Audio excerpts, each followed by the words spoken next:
Dorothy Must Die, Chapter 25. Uh, Astrid, the girl stammered uncertainly. No stuttering, Mombi said sternly. Astrid gulped. Astrid, Astrid, Astrid, she finally managed to spit out. Mombi smiled. Good girl, she said, and she began to crush her hair into a tight ball before gesturing to me to come forward. Here, she said, thrusting it out. Reluctantly, I took it from her. What do I do with it? I asked, holding it up. Eat it, she said. Eat it? Eat it. I looked over at Glamora, who nodded calmly. Seriously, avenging Gert meant eating some other girl's disgusting hair? Trying not to grimace, I shoved every bit of it in my mouth. To my surprise, it crunched when I bit down, and then after a few more chews, it melted into my tongue like cotton candy. Well, not just like cotton candy, it still tasted like hair, but at least it went down easy. Then nothing happened. I gave Mombi a quizzical look. It didn't, I said. It will take effect slowly, she replied. Now come on, let's give these two some private time while we wait for the spell to work. Glamora's quite a skilled interrogator, you know. She laughed when she registered my look of surprise. Everyone always assumes I'm the one who does the dirty work around here, she said. Little do they know I'm the nice one. Looks aren't everything, you know. She beckoned impatiently from the doorway. I had to force myself not to look over my shoulder as I left. What's she gonna do with her? I asked Mombi nervously when we were outside. Mombi waved a hand. Oh, she said, nothing much. You know how it goes. The maid always has the most valuable information, and the maid always cracks under pressure. Knox was waiting for us in the training room. He still seemed shaken from yesterday, but I could tell he was trying to cover it up. Your job is simple for now, he said. The scrying pole rippled, and a map appeared. This time it wasn't the map of Oz. I studied it for a minute and realized it was of the palace. Astrid is a servant, and she's at the bottom of the food chain. She doesn't spend much time with Dorothy. Change that. Get close to the princess. Listen to her. Find out her habits, her routines. Find out when she's vulnerable and what she's vulnerable to. You'll only have one chance to hit her, and we want you walking out of there alive. How long do I have before I kill her? I asked. Don't worry about that now, Mombi cut in. A spider weaves her web slowly and carefully. A witch? Well, a witch is like a spider. At least, this witch is. So you don't want me to kill her? Don't you worry. We'll get your chance to be wicked. But I'll let Knox explain it all. Knox waited a beat, and then began rattling off instructions. For now, you're there to watch and learn. You're there to blend in. Remember, you are Astrid, not Amy, and you are not to take any move against Dorothy without a direct order from us. And how am I going to get that order? I asked, annoyed at how impersonal he was being. We already have an operative in the palace who will be watching you. When the time is right, that person will bring you instructions. While you're in the palace, try to avoid using magic. There are security measures everywhere, and magic is off limits for maids. They're a little lax on that rule. If it weren't for traveling spells and glistening charms, nothing would ever get as clean as Dorothy likes it, so they tend to turn a blind eye, so as long as you keep it to the small stuff, it shouldn't be a problem. What about my knife? I asked, knowing that I'd feel safer if I could have it at the ready. Summoning it shouldn't be a problem, he replied. That's not really a spell anyway, since the knife is always with you. You're just activated to it. Just don't summon any demon guides or cast any reincarnation spells, okay? We both smirked at the irony of that. Just a few weeks ago I was struggling to use enchantment to blow out a candle, and now we were talking half seriously about me performing serious A-grade magic. Well, you never know, Knox said, shrugging. Anyway, if you do need to use magic that you think will set off the alarms, and I don't recommend it, it will be pinned to your location, so get the hell out of there before anyone can find you. I'll do my best, I said. The Emerald Palace, he said, turning his attention back to the scrying pool and pointing to a small square buried at the complicated grid of the interconnected shapes. These are your private quarters. You're 3 floors down from Dorothy and... Suddenly I wasn't paying attention. My stomach began to lurch. Something was happening to me. I had almost forgotten the spell Mombi had cast.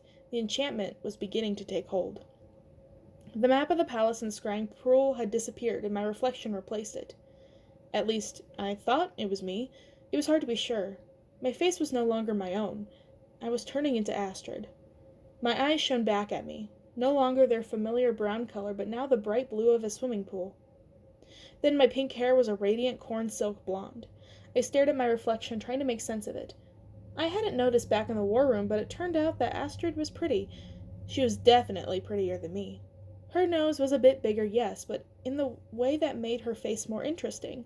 She had a small heart-shaped mouth and a perfectly symmetrical oval face, with high cheekbones and a chin that was neither too prominent or too simpering.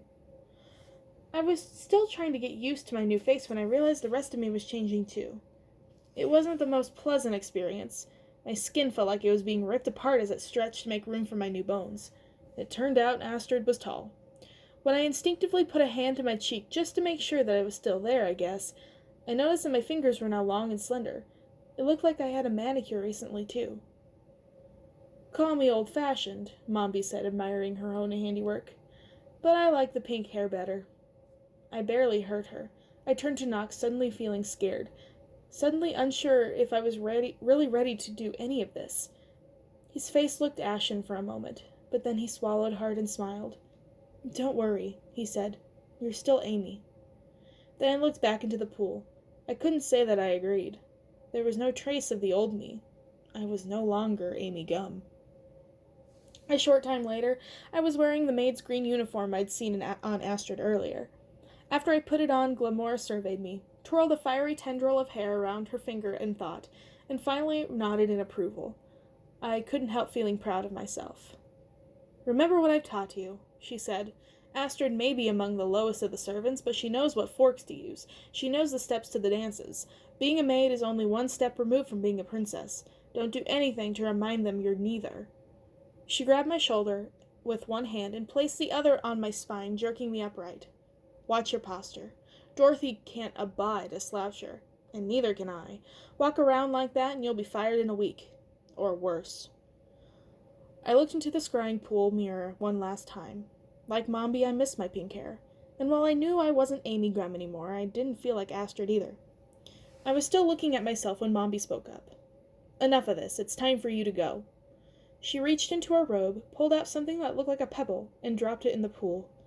I leaned over to watch it as it rippled in concentric circles and then began to glow. When I looked up, Mombi was already gone. "She's always been awful at goodbyes," Glamora said sadly. "But I'll say one. Goodbye, darling. You'll be fabulous." She opened her arms and pulled me into a deep hug. It was nice of her, but I think we both knew she wasn't Gert. After a moment, she let me out of her embrace. "I'll let the two of you say your farewells in private," she said, blowing me a final kiss before leaving. It was just me and Knox now. I've never seen him so quiet. He was staring at the scrying pool, which is showing the map of the palace again.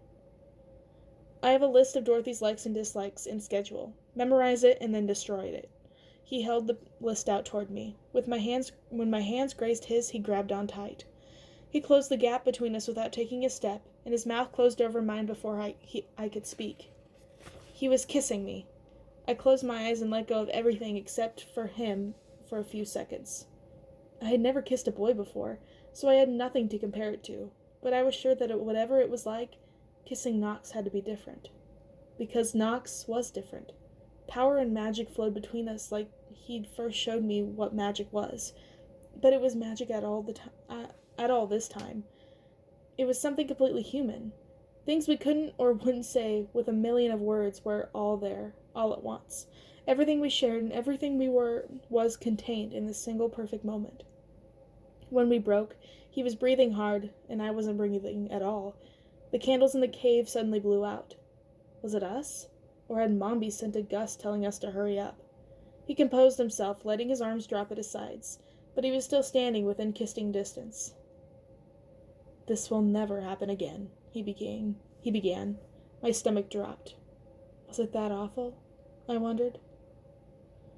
"But it would be too bad if it didn't happen once," he finished. "I just wish I'd gotten to do it with you when you still looked like yourself." I wasn't hurt. I didn't have time to be hurt. And he was right. He hadn't want us distracted by each other. It was too dangerous. Until Dorothy was dead, I couldn't care about the way I looked, or about what Knox thought about me, or about what Glamora had done to Astrid. I didn't know what was good or wicked anymore. All I knew was what was right. "What do I do?" I asked. "Isn't it obvious?" Knox pointed at the pool, which was still glowing in sonoronic circles, pulsing outward from where Mombi had dropped the petal. He smiled a smile that looked like a secret. "You jump." I couldn't wait any longer. If I didn't do it now, I'd never have the guts. So I took a deep breath and a running start and dove headfirst into the shallow water.